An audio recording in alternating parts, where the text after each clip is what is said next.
लातूर जिल्ह्यामध्ये खासदार ओमराजे निंबाळकर यांच्या शिवसेना प्रवेशाबद्दल लातूर जिल्हा प्रमुख माननीय शिवाजीराव माने यांच्या हस्ते सत्कार।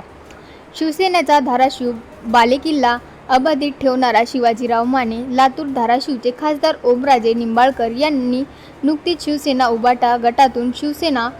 पक्षात प्रवेश केलेला असून त्यांच्या पक्षातील प्रवेशाबद्दल लातूर जिल्ह्याच्या वतीने सर्व पदाधिकारी यांच्या शिष्टमंडळ सभेत धाराशिव येथील पक्ष कार्यालयात यथोचित त्यांचा सत्कार जिल्हाप्रमुख माननीय शिवाजीराव माने साहेब यांच्या हस्ते शाल व पुष्पहार घालून सन्मानित करण्यात आला आहे। यावेळी एसटी राष्ट्रीय कर्मचारी सेनेचे राज्य सरचिटणीस व्यंकटराव बिरादार, शिवसेना निलंगा विधानसभा प्रमुख सोमनाथ स्वामी डिगोळेकर, एसटी कामगार सेना महिला मराठवाडा अध्यक्ष प्रीतीताई कोळी, उपजिल्हा प्रमुख रेखाताई पुजारी, देवणी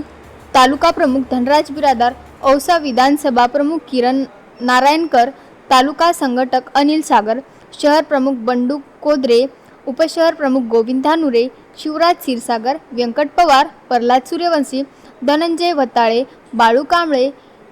शिवानंद पाळ, तालुका समन्वय मुरलीधर शिंदे, महिला पदाधिकारी ॲडव्होकेट रेखा भोसले, वर्षा स्वामी, संजना निटुरे, दगडू चौधरी, उमाकांत बिरादार, महादेव मंत्री आदीसह असंख्य शिवसेना पदाधिकारी उपस्थित होते।